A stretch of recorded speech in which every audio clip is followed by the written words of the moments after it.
Hi சகோஸ் எல்லாரும் எப்படி இருக்கீங்க? நான் எப்பவும் கேட்கறது தான். அப்படியே கமெண்ட் பண்ணிட்டு அந்த ஹை பட்டனையும் கொஞ்சம் தட்டி விட்டீங்கன்னா எனக்கு கொஞ்சம் ஹாப்பியாக இருக்கும். நம்ம லாஸ்ட்டாக எது வரைக்கும் பார்த்துருந்தோம் அப்படின்னா, நம்ம ஹீரோயினை வந்துட்டு எதுவுமே பண்ண முடியாத ஒரு நடபடமாக ஆக்கி வச்சுட்டான். அவள் மறுபடியும் சண்டை போடாத முடியாத அளவுக்கு பண்ணி, அப்போ வந்துட்டு அந்த ஜூலி பொண்ணு இருந்துட்டு யாரோ ஒரு வேலைக்காரியோட இளவரசர் வந்துட்டு ஒன்றா வந்துட்டு கடத்தி வச்சுட்டு இருக்காராமே, தனியாக இருக்காராமே அப்படிங்கிற மாதிரி நான் அந்த பிள்ளைய போய் பார்க்கணும் அப்படின்ட்டு அங்கே இருக்கிற காவலாளிகள்லாம் மீறி வந்துட்டு போய் பார்க்க போக, அங்கே பார்த்ததுக்கு அப்புறம் தான் தெரியுது அது தன்னோட ஃப்ரெண்ட் அப்படின்ட்டு. ரெண்டு பேருமே சின்ன வயசில் ரொம்ப ஃப்ரெண்டாக இருந்திருக்காங்க. அப்போ ஹீரோயினும் அவளும் ரொம்ப க்ளோஸாக இருந்திருக்காங்க. நீ எங்க யாவோ, நீ எங்க இப்படி இருக்க, யாரு இவ்வளோ வருஷம் எங்க போன, இங்க ஏன் இருக்க, அப்போ இளவரசர் கூட ஒரு பொண்ணு இருக்காங்கன்னு சொன்னது அது நீ தானே அப்படிங்கும்போது ஹீரோயின் எவ்வளவோ சொல்ல ட்ரை பண்றா. நான் இங்க இருக்கிற நிலைமையே வேற, நீ புரிஞ்சிக்காம எதுவும் தப்பா நினைச்சிக்காத அப்படிங்கிற விஷயத்த எப்படியோ சொல்ல நினைக்கிறா. ஆனா அந்த புள்ள கொஞ்சம் அவசரப்பட்டுக்கிட்டு, அப்போ என்னோட லைஃப்ல ரொம்ப தடையா இருக்கிறது நீ தானா, இங்க பார் நான் இங்க இருக்கிறதே பெரிய பிரச்சனையில இருக்கேன் அப்படிங்கிற மாதிரி சொல்ல வரா. அதை அந்த புள்ள கேட்கவே இல்லை. செம்ம கடுப்புல திட்டுன்னு திட்டிட்டு போகுது. என்ன எப்படியெல்லாம் நினைச்சேன், என் பழைய ஃப்ரெண்டுன்னு நினைச்சேன், என் அண்ணன் வந்துட்டு உனக்காக என் குடும்பத்தையே எதிர்த்து நின்னான், ஆனா நீ வந்துட்டு இப்படி இருப்ப அப்படின்னு நினைக்கவே இல்லை அப்படிங்கிறப்ப கரெக்டா நம்ம ஹீரோ அங்க வந்துடுறான். வந்த உடனே அங்க இருந்துட்டு அவங்களை வெளியே அமைச்சு விட்டுறான். இது உங்களுக்கான இடம் இல்லை அப்படின்னு சொல்லி. அதுக்கப்புறம் ஹீரோ கிட்ட ஹீரோயின் தான் பேசுறா, என்ன ஒரு பொம்மையா மாத்திட்டல அப்படிங்கிறப்ப, இல்லை நீ என் கூடவே இருக்கணும் தான், மற்றபடி வேற எந்த ஒரு கெட்ட எண்ணமும் இல்லை, போடா டே அப்படிங்கிற வார்த்தையோட அவளோட ஃபீலிங்ஸ் வெளியில சொல்ல முடியாம அப்படி கத்தி கதறிக்கிட்டு இருக்கா.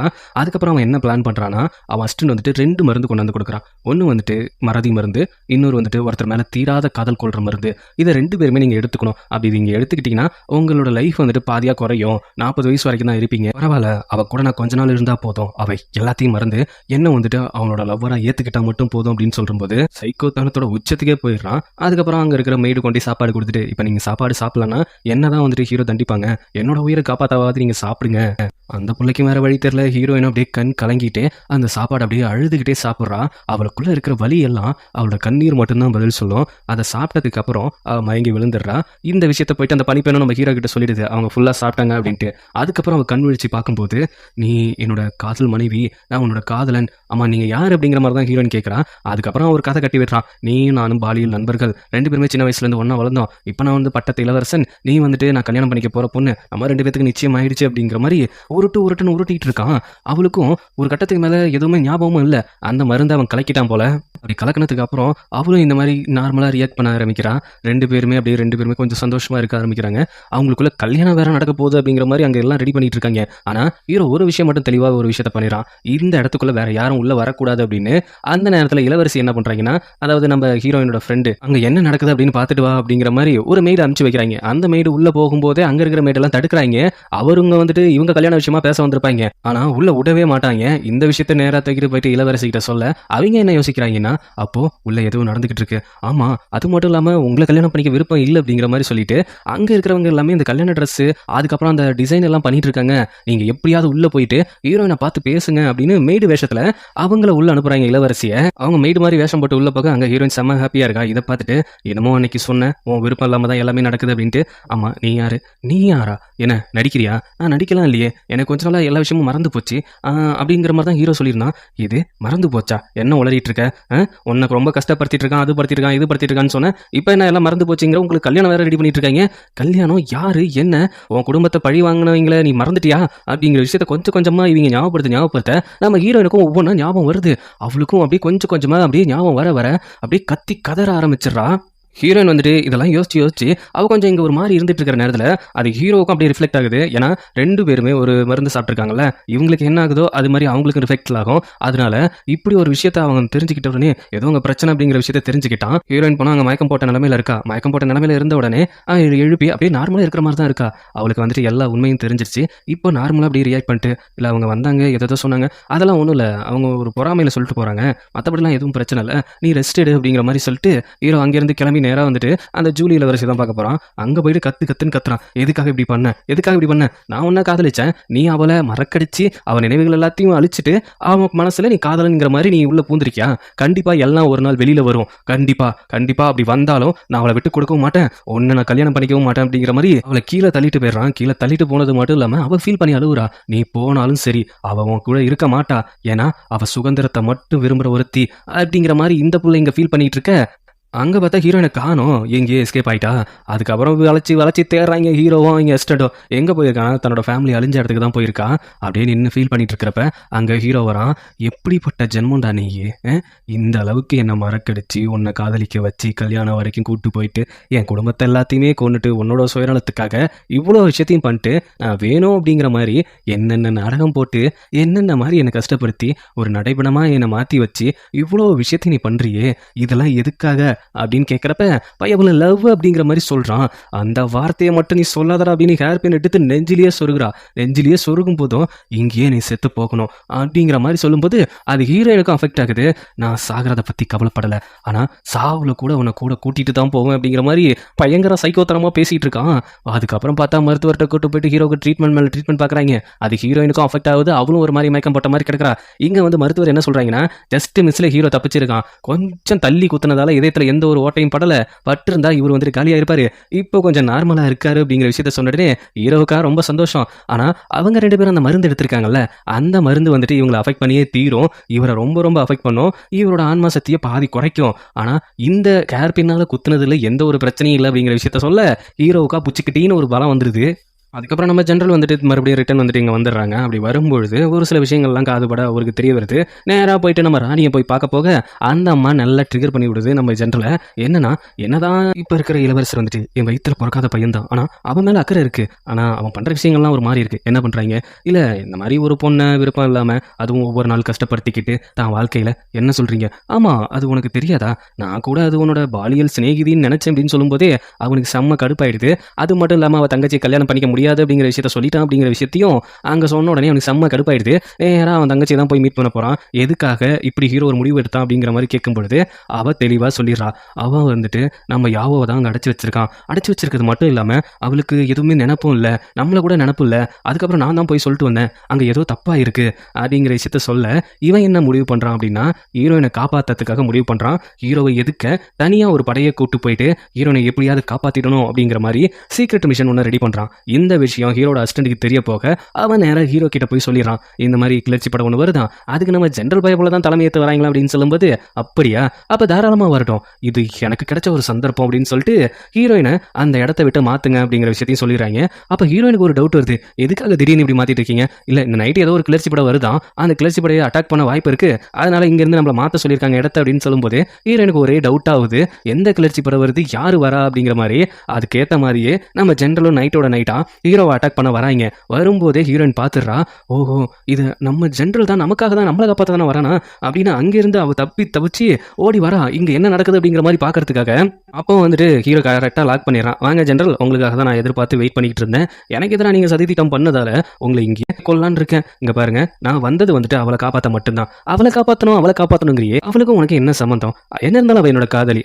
காதல்ங்கிறது நீ நினைச்ச மாதிரி மறக்கடிச்சு அதை மனசுக்குள்ள புகுத்தி வம்படியா வர வைக்கிறது இல்லை, மனசார வர்றது. அது கண்டிப்பா ஒரு நிமிஷம் கூட உன் மேல அவளுக்கு வரவே வராது. ஓ, நீ அப்படி சொல்ல வரியா? என் மனசை ரொம்ப டச் பண்ணிட்டேன், அதனால உன் நெஞ்சில் கரெக்டாக தொலை போட்டு தொலைக்கிற மாதிரி ஒரு அம்பு விட சொல்லவா அப்படின்னு சொல்லும்போது, நான் வந்துட்டு அவளை காப்பாற்ற நான் தனியாக வந்திருக்கணும், ஆனால் இங்கே 4 பேரை நான் கூட்டு வந்திருக்கேன், என்னோட உயிர் போனாலும் பரவாயில்ல, அவங்களை இங்கேருந்து அமுச்சு வை அப்படிங்கிற மாதிரி தான் கூட வந்தவங்களை அமுச்சு வைக்க சொல்கிறான்.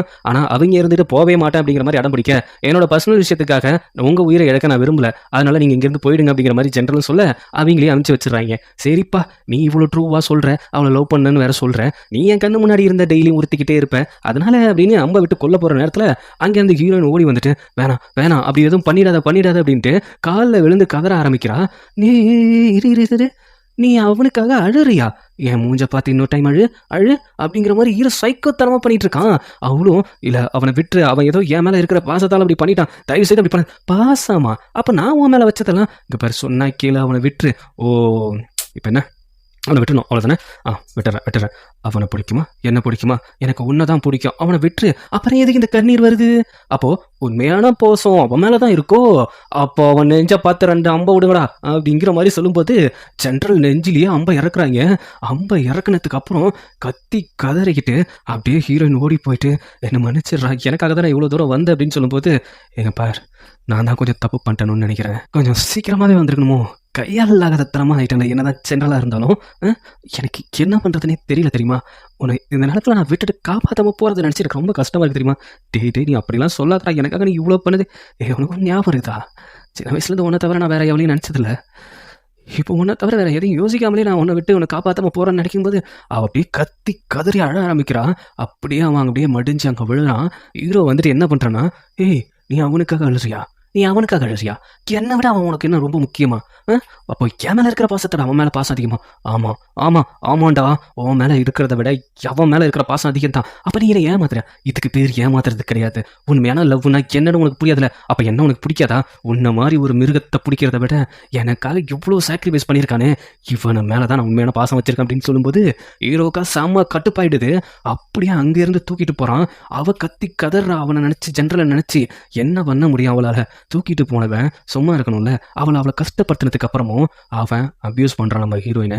அப்போ என்ன பண்ணுற இல்லை, நான் இவ்வளோ நாள் வந்துட்டு நான் எனக்கு என்னைக்காவது நீ கிடைச்சிருவ அப்படிங்கிற மாதிரி தான் நான் யோசிச்சுக்கிட்டு இருந்தேன். இப்போ பாசத்தை போய் அவன் மேலே நீ பாசத்தை வைக்கிறல்ல, அதனால உன்னை என்னவளா நான் ஆக்கிக்கணும்னு முடிவு பண்ணிட்டேன் அப்படின்னு சொல்லிட்டு அவள் வேண்டாம் அப்படின்னு கதற அங்கே அவளை ரேப் பண்ணுறான். ரேப்புன்னு தான் சொல்லணும், அப்படி தான் சொல்லணும். அவள் மனசும் உடஞ்சி போயிடுது.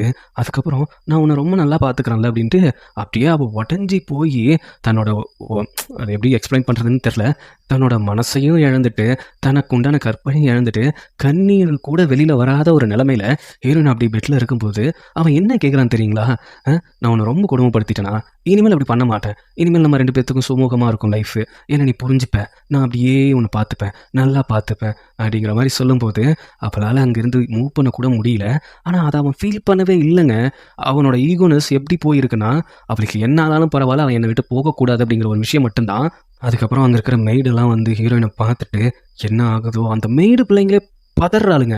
அப்படியே இப்படி ஒரு வாழ்க்கை வாழ்கிறதுக்கு அவன் ரொம்ப கொடுமை லவ்னு சொல்லி நம்ம ஹீரோவே ரொம்ப கொடுமைப்படுத்துகிறாங்க. அந்த புள்ள எப்படி தான் தாங்குதோ அப்படிங்கிற விஷயத்த இங்கே இருக்கிறவங்களே அப்படியே பேச ஆரம்பிக்கிறாங்க. அதுக்கப்புறம் என்ன பண்ணுறான்னா ஹீரோ நேராக போயிட்டு நம்ம அரசியை தான் பார்க்க போகிறாங்க. அரசியை பார்க்க போனது மட்டும் இல்லாமல் பேரரசர் ஒரு ஆணை கொடுத்தாரு அப்படிங்கிற மாதிரி சொல்லிட்டு என்ன ஆணை கொடுத்தாங்கன்னா, இவங்க வந்துட்டு நம்ம இளவரசருக்கு எதிராக வந்துட்டு புரட்சி பண்ணியிருக்காங்க ஜெனரலோட சேர்ந்துக்கிட்டு, அதனால அவளுக்கு மரண தண்டனை கொடுத்துரு அப்படிங்கிற மாதிரி சொல்லியிருக்காங்க. அந்த ராணிக்கு நல்லா தெரிஞ்சு போச்சு, நான் உங்க அம்மாவுக்கு பண்ண விஷயத்துக்காக நீ வந்துட்டு எனக்காக இப்ப இப்படி பண்ற அப்படிங்கிறது எனக்கு தெரியும், இதை பேரரசர் பண்ணியிருக்க மாட்டாரு அப்படிங்கிறது எனக்கு நல்லாவே தெரியும், இது எல்லாமே உன்னோட சதி வேலை தானே. சரி, இப்போ ஒரு விஷயம் உன்ட்டு நான் தெளிவாக சொல்லவா? உங்கள் அம்மா எப்படி பேரரசுக்கு அவங்கள பிடிக்கிற மாதிரி ஒரு மருந்து வச்சு அவங்களும் மென்டல்னஸ் ஆகி அதுக்கப்புறம் அவங்கள நான் தூக்கில் போட வச்சனோ, அதே மாதிரி தான் இப்போ நீ ஒரு விஷயம் பண்ணிட்டு இருக்க. இதுவே உன்னை கொல்லுண்டா அப்படின்னு சொல்லிட்டு நம்ம ராணி வந்துட்டு விஷத்தை குடிச்சிட்டு அவங்களும் அங்கே இறந்து போகிறாங்க. அதுக்கப்புறம் ஜூலியும் நம்ம டியூக் இருக்கார்ல, நம்ம ஜென்ரலோட அப்பாவும் அப்படியே மண்டி போட்டு நின்றுட்டு இருக்காங்க. என்னன்னா ஜென்ரல் வந்துட்டு ரொம்ப தூரத்துக்கு போயிருக்காரு, அவர் வந்துட்டு இந்த மாதிரி கிளர்ச்சி எல்லாம் யூஸ் பண்ணி அவங்க அப்பாவுக்கு ரொம்ப முடியாததால இந்த நாட்டோட இருந்த எல்லா வித இதையும் அவங்கள்ட்ட பறிக்கிறோம் அப்படின்னு சொல்லி ஒரு ஓலையை கொடுத்துட்டு அவங்களை அப்படியே கதவை சாத்தி வெளியில தள்ளிடுறாங்க. எனக்கு ஒன்றும் புரியவே இல்லைங்க. ரொம்ப அரசியல் திமிரும் பணமும் இருந்தா இப்படி இருக்கிறவனையும் இல்லாதவன் ஆக்கிடலாம், இல்லாதவனையும் இன்னும் இல்லாதவன் ஆக்கிடலாம் அப்படிங்கிறது எனக்கு இப்போதான் புரியுது. அதுக்கப்புறம் ஹீரோனை போயிட்டு ஹீரோ அப்படியே கட்டி பிடிக்க போகிறான். அவன் தொடுற ஒவ்வொரு நிமிஷமும் அவளுக்கு அந்த நெருப்பு தொடுற மாதிரி இருக்குது, நெருப்பு தான் மேலே வந்து படுற மாதிரி இருக்குது. ஏன்னா அந்த அளவுக்கு மென்டலாகவும் பாதிக்கப்பட்டா ஃபிசிக்கலாகவும் பாதிக்கப்பட்டா என்னை தொடாத அப்படின்னு கத்துருப்பேன். நான் உன்னை தொடாமல் வேற யார் தொடுவா, நீ என்னை விட்டு போகக்கூடாது, என்னை விட்டு நீ எப்பவுமே போகக்கூடாது அப்படின்னு ஒரு மேட்னஸாக நடந்துக்கிட்டு அதுக்கப்புறம் அங்கே இருக்கிற பனிப்பெண்களை போய் பார்த்து சொல்கிறான். ஆனால் அங்கே ஹீரோயின் மயங்கி கிடக்கிறது மட்டும் இல்லாமல் அடுத்த நிமிஷமே மருத்துவரை கூட்டு வந்து செக் பண்ணி பார்க்கும்பொழுது நம்ம ஹீரோயின் கர்ப்பமாக இருக்கா அப்படிங்கிற விஷயம் தெரிய வருது. என்னடா இது கொஞ்ச நாள் ஓடின மாதிரி கூட காமிக்கல தான், என்ன பண்ணுறது, அப்படியே கர்ப்பமா இருக்கிற மாதிரி விஷயம் தெரிஞ்சுன்னு ஹீரோ ஓடி வந்துட்டு கேட்டியா எவ்வளவு சந்தோஷமான விஷயம் பாத்தியா, நம்ம 2 பேத்துக்கும் ஒரு குழந்தை, உனக்கு சந்தோஷமே இல்லையா, நீ எந்த ஒரு சந்தோஷமா சிரிப்பும் மூஞ்சில் தெரியவே இல்லை, நான் இதுக்கு இதை சந்தோஷப்படணும், இது சந்தோஷப்படலையா, அது நம்மளோட ரத்தம் நம்மளோட சதை, அதுல நீ சந்தோஷப்படலையா, உன்ன மாதிரி ஒரு அரக்கனோட குழந்தை என் வயிற்றுல இருக்கும் போது நான் அதுக்காக சந்தோஷப்படணும், அதுக்கு நான் வருத்தம் தான் படணும், என்ன சொல்ற, அப்போ உனக்கு சந்தோஷமே இல்லையா, கண்டிப்பா இதுல எனக்கு சந்தோஷமே இல்லடா, உன்ன மாதிரி ஒரு மிருகம் என்ன எந்த அளவுக்கு மிருகத்தனமா நடத்துச்சோ அதே மாதிரி என் வயிற்றுல பிறக்கிறத இன்னொரு பொண்ணு அப்படி கஷ்டப்படுத்தோம்ல, அதனால இதை நான் அழிக்க கூட தயங்க மாட்டேன், ஏன்னா உயிர் போனாலும் பரவாயில்ல அப்படின்னு கத்திட்டு இருக்கிற நேரத்திலே மருத்துவர் தனியாக கூட்டு போய் சொல்லிடுறாரு. என்னன்னா அவங்க மென்டலாகவும் ஃபிசிக்கலாகவும் ரொம்ப இதாக இருக்காங்க, இப்போ நீங்கள் அவங்கள பார்த்துக்கிறத பொறுத்து தான் அந்த கரு நிற்கும், நீங்கள் வேற மாதிரி ரியாக்ட் பண்ணீங்கன்னா அந்த கரு நிற்காது அப்படிங்கிற விஷயத்த சொல்லவும் வந்து பொறுமையாக நடந்துக்கிற மாதிரி மறுபடியும் பாசமா என் செல்லம் என் டியர் அப்படிங்கும்போது அவள் திரும்பி ஒரே ஒரு விஷயம் தான் சொல்லுவா, கண்டிப்பாக சொல்கிறேன், எனக்கு இது சுத்தமா பிடிக்கவே இல்ல. நீ மிருகத்தனமா நடந்துக்கிட்டதுக்கு கிடைச்ச ஒரு தண்டனை அப்படிங்கிற மாதிரி தான் நான் யோசிப்பேன் அப்படிங்கிற விஷயத்த சொல்ல, இதோட இந்த எபிசோட் முடியுது. நான் முழுக்க முழுக்க ஹீரோயினோட எமோஷனல் இருந்து தான் நான் உங்களுக்கு கன்வே பண்ண பார்க்குறேன். ஏன்னா நம்ம எவ்வளோ ட்ராமாஸ் பண்ணியிருக்கோம். ஹீரோயினை கொடுமைப்படுத்துற மாதிரி தான் இருக்கும். ஆனால் ஹீரோ கிட்ட ஒரு நியாயம் அப்படிங்கிற ஒரு விஷயம் இருந்துகிட்டே இருக்கும். அது லாஸ்ட்ல வந்துட்டு அவன் பண்ண தப்புகள் எல்லாத்தையும் மறைச்சி அவனோட லவ்வை வேற மாதிரி காட்ட ஆரம்பிச்சிருவான். அதனால அது நமக்கு ரொம்ப பிடிச்சது. அதனால நான் ஹீரோ சைடு பேசியிருப்பேன். ஆனால் இதில் முழுக்க முழுக்க நான் ஹீரோயின் சைடு தான் பேசுவேன். அதில் என்னதான் ஜஸ்டிஃபிகேஷன் கொடுத்தாலும் இந்த ஹீரோ மேல எனக்கு எந்த ஒரு பாசிட்டிவ் தாட்டும் வரவே இல்லை. இப்படிப்பட்ட கொடூரனுக்கு ஒரு குழந்தை பிறந்துச்சுன்னா அது கண்டிப்பா இவனை விட மோசமா இருக்குமோ அப்படிங்கிற ஒரு பயம் வேற அவளுக்கு இருக்கு. அதுக்கப்புறம் ஹீரோ வந்துட்டு ஹீரோயின்ட்ட வந்துட்டு உட்காந்துட்டு அவன் சைடு இருக்கிற நியாயங்கிற பேர்ல அவன் ஒன்று சொல்லிட்டு இருக்கான். இந்த மாதிரி என்னோட சதி திட்டத்தில் தான் அவன் ஃபேமிலி போச்சு. ஆனால் அங்கேருந்து யாரோ ஒருத்தங்க தப்பிச்சு போற மாதிரி இருந்தது. அங்கே வந்து பார்த்ததுக்கு அப்புறம் தான் நீ அப்படிங்கிறதுக்கு அப்புறம் நான் உனக்கு கொல்லாம அங்கேருந்து தப்பிக்க விட்டேன். அதுக்கு காரணம் ஏன்னா என்னோட அண்ணன் மாதிரியே நீ இருந்த, மறுபடியும் உன்னை பாத்திரக்கூடாது அப்படின்னு தான் நான் யோசிச்சுட்டு இருந்தேன். ஆனால் விதி நம்மளை மறுபடியும் 5 வருஷத்துக்கு அப்புறம் மீட் பண்ண வச்சுச்சு. மீட் பண்ண வச்சது மட்டும் இல்லாமல் உன்னை ஏன் நான் இந்த அளவுக்கு லவ் பண்ணணும், இந்த அளவுக்கு உன்னை வெறுக்கிற அளவுக்கு நான் ஏன் லவ் பண்ணணும், அது மட்டும் இல்லாமல் உன்னை ஏன் கஷ்டப்படுத்தணும், இது எல்லாமே நீ என்னை விட்டு போகக்கூடாது அப்படிங்கிற ஒரே காரணத்துக்காக தான். எங்கள் அம்மாவோட அடுத்த சாயலில் நான் உன்னை பார்த்தேன் அப்படிங்கிற மாதிரி நிறைய விஷயங்கள் புலம்பிட்டு இருக்கான். ஆனால் இது எல்லாத்தையுமே ஹீரோயின் வந்துட்டு கேட்டுட்டு இருக்கா அப்படின்னு தான் நம்ம நினச்சோம். லைட்டாக தூக்கத்தில் தான் இருந்திருக்கா. அப்புறம் முழிச்சு இதெல்லாம் கேட்டுட்டு தான் இருந்திருக்கா. சரி, இதுக்கப்புறம் இவனை நம்ம வழியில் கொண்டு போய் தான் நார்மலாக்க முடியும் அப்படிங்கிற முடிவு பண்ணாவ என்ன பண்ணுறான்னா, அடுத்த நாள் வந்துட்டு சாப்பாடுலாம் ரெடி பண்ணி வச்சு உன்கிட்ட நான் ஒரு விஷயம் பேசணும் அப்படிங்கிறா. இவனுக்கு ஒரே டவுட்டாக போகுது, என்னடா திடீர்னு பேசணும்னு நினைக்கிறாளே, அது மட்டும் இல்லாமல் ட்ரிங்க்லாம் ஊற்றி கொடுக்குறா, விஷங்கசம் வச்சிருப்பாளோ அப்படி தானே யோசிக்க தோணும். அவளும் ட்ரிங்கை குடிச்சிட்டு நீ எதுவும் பயப்படாத, இதில் விஷம்லாம் எதுவும் கலக்கலை, நீ இதை நம்பி குடிக்கலாம், பாத்தியா நம்ம 2 பேரும் லவ் பண்ணோம் ஒரு காலகட்டத்தில், ஆனால் என்னையும் உன்னால் நம்ப முடியல, அந்த மாதிரி உன் நிலமை இருக்குது, எனக்கு நீ என்னை தனியாக விடணும், அது மட்டும் என்னால் முடியவே முடியாது, அதை தாண்டி நீ என்ன வேணாலும் கேளு, அது மட்டும் இல்லாமல் இப்போ நமக்கு குழந்தை பிறக்க போகுது, அதைத்தான் நானும் சொல்கிறேன், எனக்கு வந்துட்டு நான் தனியாக போகணும், இந்த மாதிரி ஒரு சுச்சுவேஷனில் அடிமையாக நாய் மாதிரி இருக்கிற எனக்கு ஒரு குழந்தை பிறந்துச்சுன்னா அதோட மனநிலைமை எப்படி இருக்கும், அதை வளர்க்குற மனநிலைமை எனக்கு எப்படி இருக்கும், சொல்லப்போனால் இது எனக்கு ஒரு வேண்டா வெறுப்பான ஒரு விஷயம் தான், அப்படி இருந்தாலும் அது ஒரு உயிர், அதை நினச்சி நான் ஒவ்வொரு டைமும் ஃபீல் பண்ணிட்டு இருக்கேன், நான் இப்படி ஒரு இடத்துல வந்துட்டு இருக்கும்போது எனக்கு இப்படி ஒரு விஷயம் நடந்துச்சு அப்படிங்கிற வருத்தத்திலேயே நான் இருந்துகிட்டு இருக்கேன், அதனால என்னை விட்டுடு அப்படிங்கிற மாதிரி அவளும் கொஞ்சம் பொறுமையாக கேட்குறா. அது மட்டும் இல்லாமல் பக்கத்தில் போயிட்டு நான் உன்னை லவ் பண்ணேன் தான், ஆனால் என்னை தனியாக விட்டாதான் நான் என்னையும் புரிஞ்சுக்க முடியும், பக்கத்துலேயே உன்னை வச்சுக்கிட்டு நான் உன்னை வெறுக்காமலாம் இருக்க முடியாது, கொஞ்சம் டிஸ்டன்ஸ் போனாவது நான் ஏதாவது கொஞ்சம் யோசிக்க ட்ரை பண்ணுவேன். மருத்துவரும் வந்துட்டு இவளை நல்லா பார்த்துக்கணும் அப்படிங்கிற மாதிரி சொன்னதால அவனும் சரி நீ சொல்கிறத நான் ஏற்றுக்கிறேன், ஆனால் குழந்தை பிறந்ததுக்கப்புறம் ஒரே ஒரு டைம் நம்ம குழந்தைய நம்ம கிட்ட காட்டணும், அதுதான் அப்படிங்கிற மாதிரி அவனும் ஒரு மாதிரி முடிவு எடுத்துடுறான். ஆனால் அடுத்த நாள் காலையில் வந்துட்டு நம்ம ஜூலி இருக்காங்கல்ல, அவங்க ஃப்ரெண்டு, அவங்க வந்துட்டு நம்ம ஹீரோயினை பார்க்க வராங்க. பார்க்க வரும்போது யாருமே உள்ளே விட மாட்டேங்கிறாங்க. ஆனால் ஹீரோயின் தான் கூப்பிட்டு போய் உட்கார வச்சு நானும் ஒரு விஷயம் ஆசைப்பட்டேன், நீ என் அண்ணனை கல்யாணம் பண்ணிப்ப அப்படிங்கிற ஒரு வார்த்தையை சொன்னதுக்கப்புறம் அவள் அப்படியே ஒரு மாதிரி ஃப்ரீஸ் ஆகிடுறா. ஆனால் நான் ஒருத்தனை தப்பாக லவ் பண்ணதால் இப்போ என் குடும்பம் இல்லை, எனக்காக என் அண்ணன் செத்து போனா, என்னதான் அவங்க பொய் அறிக்கை விட்டுருந்தாலும் அவன் இப்போ உயிரோட இல்லைங்கிற விஷயம் எனக்கு நல்லாவே தெரியும், எல்லாம் என்னால் தானே, இங்கே பாரு நடந்தது நடந்துருச்சு, உங்கள் அண்ணனோட பெரிய ஆசையே நீ ஒரு நல்ல வாழ்க்கையை வாழணும் அப்படிங்கிறது தான், அதனால நீ ஒரு நல்ல வாழ்க்கையை சூஸ் பண்ணுவேன் நான் எதிர்பார்க்குறேன் அப்படிங்கிற மாதிரி ஹீரோயின் சொல்லி அவளை அனுப்பிச்சு வைக்கிறா. அப்படி அனுப்பிச்சு வைக்கும் போதே ஆமாம் நான் ஒரு நல்ல விஷயத்தை தான் தேர்ந்தெடுக்க போகிறேன் அப்படின்னு சொல்லிட்டு அவள் பாட்டுக்கு அங்கேருந்து நடந்து போகிறா. கொஞ்ச நேரத்துக்கு அப்புறம் தான் தெரியுது அவள் வந்துட்டு வெளியில் போல அங்கே இருக்கிற கோபுரத்து மேலே நின்று அவள் சூசைட் பண்ணிக்க போகிறா அப்படிங்கிற விஷயத்த அங்கே இருக்கிற மெய்டு பிள்ளைங்க ஓடி வந்துட்டு சொல்ல ஹீரோயின் அங்கேருந்து ஓடி போகிறா. அங்கே நம்ம அந்த இளவரசி ஏறி நின்று பார்க்கும்போது அவன் அண்ணன் வந்து கையை கட்டுற மாதிரியே இருக்குது, நானும் அவன் கூடவே வந்துடுறேன்னா அப்படின்னு சொல்லி அவளும் அப்படியே மேலேருந்து குதிக்கிறா. இங்கே ஹீரோயினும் வரதுக்கு கரெக்டாக இருக்குது. அதை பார்த்து கத்தி கதறி அவள் மயக்கம் போட்டு விழுந்துடுறான். அதுக்கப்புறம் வந்துட்டு மருத்துவரை கூப்பிட்டு செக் பண்ணி பார்க்கும்போது தான் தெரியுது கரு கலைஞ்சிருச்சு அப்படிங்கிற விஷயம். இதை கேட்டோன்னே ஹீரோ ஷாக்காக அங்கே பார்த்தா ஹீரோயின் வந்துட்டு ஒரு நாள் மயக்கமாக இருந்துட்டு அடுத்த நாள் தான் எழுந்திருக்கிறா. இதை கேட்ட உடனே அவளுக்கு ஷாக் ஆகிட்டு என்னோட குழந்தைக்கு என்னாச்சு, அது வந்துட்டு நீங்கள் அதிர்ச்சியானதில் அது கலைஞ்சிருச்சு அப்படின்னு சொல்லும்போது அவளுக்கு அதில் ஃபீலே கிடையாது. நான் ஒரு விஷயத்தில் வந்துட்டு வெளியில் வந்துட்டேன், இது நல்ல விஷயந்தான், அப்படி ஒரு குழந்தை பிறக்காமல் போனதே அது வேற எங்கேயாவது பிறக்கணுங்கிறதுக்காக தான் போல தப்பிச்சுக்கிட்டான் அப்படிங்கிற விஷயத்த சொல்லிட்டு அவள் ஃப்ரெண்டு போனதில் செம்ம கடுப்பாக உட்காந்துட்டு இருக்கா. அந்த நேரத்தில் ஹீரோ வந்துட்டு நீ ஓகேவா இருக்கியாவா, உன்னால் ஒரு குடும்பமே நாசமாக இருக்க தெரியுமா, நீ எப்படி இப்படி ஒரு வார்த்தையை வந்து கேட்ப, நான் வந்துட்டு நம்ம குழந்தை இங்கே பார், குழந்தை அப்படிங்கிற விஷயம் உனக்கும் எனக்கும் பிடிக்காத ஒரு விஷயத்தால நடந்தது, அதை பற்றிலாம் பேசாத, என்னை மன்னிச்சிரு அப்படிங்கிறப்ப அதெல்லாம் ஒன்றும் மன்னிக்கவும் முடியாது, வெளியில் போடா அப்படிங்கிற மாதிரி ஹீரோயின் பிடிச்சி திட்டி விட்டுறா. ஹீரோயின் இப்படி ஃபீல் பண்ணிட்டு இருக்கதை நம்ம ஹீரோவும் வெளியில் நின்று பார்த்து ஃபீல் பண்ணி அழ ஆரம்பிச்சிடறான். அதுக்கப்புறம் அவங்க 2 பேரும் ஒன்றா நின்று சந்தோஷமாக இருந்த ஒரு மரத்தடியில் போயிட்டு இந்த மரம் பட்டு போச்சு, அவளுக்கு அது பிடிக்கும், அதனால் அதை மறுபடியும் ஒரு செடியை கொண்டு வந்து நடுங்க, அது மட்டும் இல்லாமல் அவளோட ஃப்ரெண்டு செத்து போனால அவளோட சமாதிக்கு வந்துட்டு அவளை கூட்டு போகிற மாதிரி ஐடியா பண்ணிட்டு இருக்கான். அந்த நேரத்தில் வந்துட்டு என்ன பண்ணுறாங்க அப்படின்னா, நீங்கள் இளவரசராக போகிறீங்க, இன்னமும் அந்த பொண்ணை பின்னாடி சுற்றிட்டு இருந்தால் சரிப்பட்டு வராது, வேற ஏதாவது வழியை கண்டுபிடிங்க அப்படிங்கிற மாதிரி சொல்லும்போது அங்கே இருக்கிற மெய்டு எல்லாமே ஒரு மாதிரி வந்துட்டு காசி பேசிட்டு இருக்காங்க. அதை பார்த்த ஹீரோ வந்துட்டு ஹீரோனை பற்றி தப்பாக பேசணும்னு பிடிச்சி தண்டனை கொடுக்க சொல்லி விடுறாய்ங்க. அங்க பார்த்தா ஹீரோயின் வந்துட்டு நம்ம ஜெனரல் இருக்காய்ங்கல்ல, இறந்து போனாய்ங்கல்ல, அவனுக்காக வந்துட்டு அந்த அஞ்சலி செலுத்துற விதமா பேப்பர்ல எழுதிட்டு இருக்கா. அப்போ ஒரு மெய்டு வந்துட்டு அழுதுட்டு இருக்காய்ங்க. வழக்கமா வர மெய்டு வரலையே, நீ இங்க வந்திருக்க அப்படிங்கிறப்ப, இந்த மாரி ஏதோ தப்பா பேசிட்டாய்ங்க. அதனால வந்துட்டு நம்ம ஹீரோ வந்துட்டு தண்டனை குடுத்துருக்காரு. 50 சவுக்கடி குடுக்க சொல்லியிருக்காரு. எனக்கு வேற பயமா இருக்கு. அதனால நீங்க அழாதீங்க. நீங்க அழுதா எங்கள தான் அடிப்பாரு அப்படிங்கிற மாரி சொல்லும்போது, அவங்களுக்கு நல்லா புரிஞ்சு போச்சு. இவன் சைக்கோத்தனமா பண்ணிட்டு இருக்கான் அப்படின்ட்டு. ஹீரோ உள்ள வந்து பார்த்ததுக்கு அப்புறம் தான் தெரியுது, அவ ஏதோ எழுதிட்டு இருந்திருக்கா அப்படின்னு. அதுவும் ஜெனரலுக்காக எழுதிட்டு இருந்திருக்கா அப்படின்னு தெரிஞ்சோனே, செம்ம கடுப்பாயிடுறான். செத்தும் நம்மள உயிர வாங்குறானே அப்படின்ட்டு. அதுக்கப்புறம் ஹீரோ என்ன பண்ணுறான்னா, அவ என்னை இன்னும் வெறுக்கணும் அப்படிங்கிறதுக்காக, அந்த சாம்பிராணி பவுடரில் வந்துட்டு என்னென்னமோ மிக்ஸ் பண்ணி, அதை கொண்டு அவளுக்கு தூபம் போட சொல்கிறாங்க. அதை போட்டதுக்கு அப்புறம் ஹீரோ பற்றின கெட்ட கெட்ட விஷயங்கள்லாம் நினப்பு வருது. எதுக்கு இப்போ இவன் வெறுக்கணும் அப்படின்னு பண்ணுறான் அப்படிங்கிறது தெரில. அப்படி இந்த விஷயத்தை யோசிச்சுட்டு இருக்கும்போது, நேராக போயிட்டு அவங்க அப்பாவை தான் பார்க்க போகிறான், பேரரசரை. பேரரசரை பார்க்க போயிட்டு, இந்த மாதிரி எனக்கு கல்யாணம் பண்ணிக்க ஆசையாக இருக்குது, நான் ஒரு பொண்ணை பார்த்துருக்கேன், ஓகே சொல்லுங்கள் அப்படிங்கிற மாதிரி கேட்குறாங்க. ஏற்கனவே ஒரு பொண்ணை பார்த்து அவங்க ஃபேமிலி இப்படி இறந்து போயிட்டாங்க, இதில் உனக்கு யாரப்பா பிடிச்சிருக்கு அப்படின்னு கேட்கும்போது, நம்ம ஹீரோயினை தான் சொல்கிறான். ஆல்ரெடி அவள் எனக்கு ராணியாக வேண்டியவ, அதுவே மிஸ் ஆகி போயிட்டு ஏதோ ஒரு பிரச்சனையால இப்படி இருக்கு. நீ என்னடான்னா ஒரு பட்டத்து இளவரசராக போறவன் இப்படி ஒரு முடிவு எடுத்து வச்சிருக்கே அப்படிங்கிற மாதிரி செம்ம கடுப்பாயிட்டு இருக்கும்போது, எனக்கு அவ தான் வேணும், அவளை தவிர எனக்கு வேற எதுவும் வேணாம் அப்படிங்கிற மாதிரி சொல்லிட்டு அவன் அங்கங்கிருந்து போறான். அங்க பார்த்தா அந்த சாம்பிராணி பக்கம் அதிகமானதால ஒவ்வொரு விஷயம் ஹீரோ மேல கட்டுப்புண்டாக்குற விஷயங்களே வந்துட்டு இருக்கு. அதுக்கப்புறம் வந்துட்டு ஹீரோயினோட அப்பா அம்மா சமாதிக்கு கூட்டு போறான் ஹீரோயினை. அப்படி கூட்டு போகும்போது, நான் இதை முன்னாடியே ரெடி பண்ணி வச்சிட்டேன், உன்னை எப்பயாவது கூட்டு வரணும், 2 பேரும் ஒண்ணா இருக்கும்போது நினைச்சேன் அப்படிங்கிறப்ப, எங்க அப்பாவையும் எங்க அம்மாவையும் துண்டு துண்டா எங்க வெட்டி கொன்னீங்கன்னு எங்களுக்கு நல்லாவே தெரியும், சும்மா என்கிட்ட நடிச்சிட்டு இருக்காத அப்படிங்கிற மாதிரி பட்டுன்னு சொல்லி விட்றான் மூஞ்சில அறிஞ்ச மாதிரி. அவனுக்காக செம்ம கடுப்பாயிடுது. அப்படி இருந்தாலும் வெளியில காட்டிக்காம அப்படியே ஆசுக்கா 2 பேரும் தனியாக அந்த லேக்கு கிட்ட நடந்து போகிறோம். பின்னாடி யாரும் வேணாம் 2 பேருமே சொல்லிட்டு அவங்க 2 பேருமே போய் பேசிட்டு இருக்காங்க. அவன் என்னமோ சொல்லி பார்க்குறான், இங்கே பாரு எனக்கு வந்துட்டு நீ தான் முக்கியம், உன்னை விட்டு கொடுக்குறது என்னால் சுத்தமாக முடியவே முடியாது, தயவு செய்து என்னோட பேச்சை கேளு. இங்கே பாரு, நான் மறுபடியும் சொல்கிறேன், நான் உன் கூட இருக்கணும்னு நினைக்கிற ஒவ்வொரு பர்சன்ட்லையும் நீ வேற ஏதாவது ஒரு பிரச்சனை கொண்டு வந்து அதை என்னை அழிக்க வச்சிடுற, இதுதான் உண்மை அப்படின்னு இவங்க 2 பேரும் பேசிட்டு இருக்க நேரத்தில் யாரோ ஹீரோனுக்கு நேரம் அம்பு விடுறாங்க.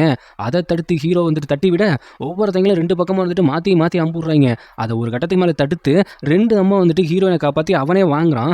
அதில் கொஞ்சம் ஹீரோயின் ஜர்க்காகி கொஞ்சம் பதட்டமாக இன்னும் 2 அம்பு விடும்போது கரெக்டாக அது ஹீரோவை தொலைச்சிருது. ஹீரோ தொலைச்சது மட்டும் இல்லாமல் ஹீரோயின் வந்துட்டு அதை பற்றி கொஞ்சம் கூட வரி பண்ணிக்கவே இல்லை. அப்படியே கொஞ்சம் பார்த்துட்டு அங்கேருந்து போகலாம் அப்படிங்கிற மாதிரி நினைக்கிறா. அந்த நேரத்தில் வந்துட்டு ஹீரோ கையை பிடிச்சி என்னை விட்டு போயிடாத அப்படிங்கிற மாதிரி கெஞ்சுறான். ஆனால் இருந்தாலும் நீ பண்ணதுக்கெல்லாம் எங்கேயோ இருந்து எப்போ வந்துட்டு உனக்கு வேணா வந்துட்டு இருக்கு, நான் கிளம்புறேன் அப்படிங்கிற மாதிரி சொல்லிட்டு அங்கேருந்து கிளம்பிடுறான். அங்கே பார்த்தா உடனே ஹீரோட அசிஸ்டன்ட் ஓடி வந்துட்டு முதல்ல அவளை போய் புடுறா, என்ன பார்க்கறது இருக்கட்டும் அப்படின்னு சொல்லி அவ்வளோ அம்பு குத்துனாலும் ஹீரோனை பிடிக்க சொல்லி தான் அனுப்பிச்சு வைக்கிறான்.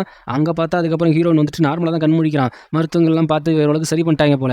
எழுந்த உடனே ஹீரோயினை பிடிச்சியா அப்படிங்கிற மாதிரி தான் அந்த அசிஸ்டன்ட் போய் கேட்குறான். அவங்க எங்கேயுமே போகல, நம்ம இடத்துல தான் வந்து இருக்காங்க அப்படின்னு சொன்னதுக்கு அப்புறம் தான் அவனுக்கு உசிரே வருது.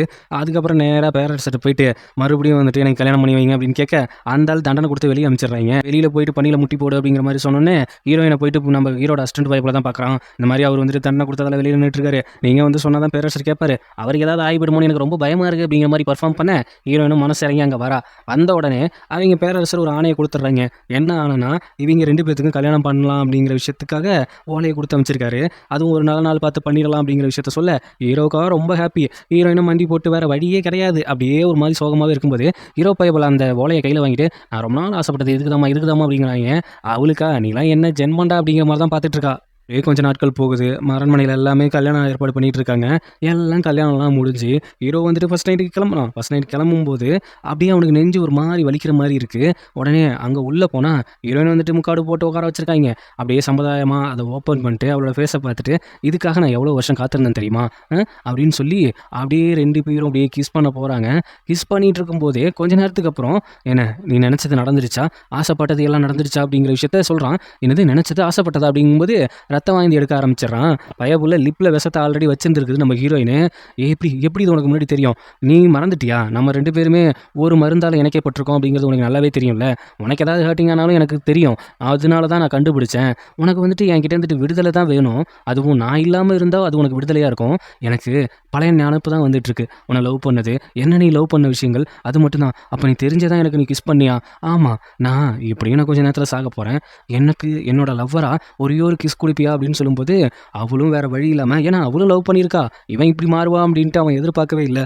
அவள் கிஸ் பண்ணுறா அழுதுகிட்டு, அப்படியே ரத்தம் கக்கி ஹீரோ இறந்து போயிடுறான். இறந்து போனது மட்டும் இல்லாமல் அவன் அப்படியே பெட்டில் படுக்க வச்சுட்டு இவ என்ன பண்ணுறான்னா சுற்றி இருக்கிற விளக்க எல்லாத்தையும் எடுத்து அந்த துணியோல கொளுத்தி விட்டுறா. சரி, கொளுத்தி விட்டதுக்கப்புறம் இவ தப்பிச்சு போவா அப்படிங்கிற மாதிரி தான் நாம நினச்சிட்டு இருப்போம். ஆனால் இவ என்ன பண்ணுறான்னா கொளுத்தி விட்டுட்டு ஹீரோ பக்கத்துலேயே அந்த பெட்லேயே இவளும் படுத்துடுறா. இப்படி ஒரு சேட் எண்டிங்கோடய அந்த ட்ராமா முடியணும். ஆக மொத்தத்தில் 2 பேருமே அங்கே இறந்து போயிட்டாங்க. இதில் வந்துட்டு ஹீரோ செத்து ஹீரோயின் ஒரு ஃப்ரீடமான ஒரு வாழ்க்கையை வாழ்வான்னு தான் நான் நினச்சிக்கிட்டு இருந்தேன். ஆனால் இப்படி ஒரு முடிவு கிடைக்கும் அப்படின்னு நான் எதிர்பார்க்கவே இல்லை. இமைகளை உரசி காதலித்த எனது காதல் எதிரிகளாக உரசி வெட்டுப்பட்ட நிமிடத்தில் நான் அடைய நினைத்த காதல் என் அறியாமை போக்கினால் அதுவே அதன் கையால் விஷம் வைத்தது எனக்கு. என்ன லாவண்யா சிஸ்டர், டேரக்டர்லாம் பிடிச்சி திட்ட ஆரம்பிச்சிடுறீங்க. உண்மையிலேயே ஹீரோயின் ஜென்ரல் அழகாக இருக்காங்களா? ஒருவேளை நான் பையனாக இருக்கிறதால எனக்கு அப்படி தெரியலையோ? ஒருவேளை ஹீரோயின் அழகாக இருந்தால் எனக்கு அப்படி தெரிஞ்சிருக்கும் போல. இனிமேல் ஹீரோயின் அழகாக இருந்தால் நானும் சைட் அடிக்கிறேன். லலிதா சிஸ்டர் ஹார்ட் போட்டு என்ன அப்படி சந்தோஷத்தில் ஆழ்த்தி விட்டீங்க. கிருத்திகா சிஸ்டர், நீங்கள் ஒரு ட்ராமா சொல்லியிருக்கீங்க, அதை நாங்கள் செக் பண்ணுறோம். டாக்டர் டூம் தேங்க்ஸ் ப்ரோ. பிராபலிக்கா ரோஹிதா, நீங்கள் எம்ஐ ஃபேனா சிஸ்டர்? கில்லர் ப்ரோ ரொம்ப தேங்க்ஸ் ப்ரோ. யாரோட கமெண்ட் யாவது நான் வாசிக்காமல் விட்டுருந்தேன்னா அவங்க வந்துட்டு கரண்ட் அப்லோட் பண்ணுற ட்ராமாவுக்கு கீழே கமெண்ட் பண்ணுங்கள், நான் அதை வாசிக்கிறேன். என்னோட வீடியோ உங்களுக்கு பிடிச்சிருந்தா லைக் பண்ணுங்கள், ஷேர் பண்ணுங்கள், சப்ஸ்கிரைப் பண்ணுங்கள், நோட்டிஃபிகேஷன் பில் பட்டனை மறக்காமல் கிளிக் பண்ணுங்கள் சகோ.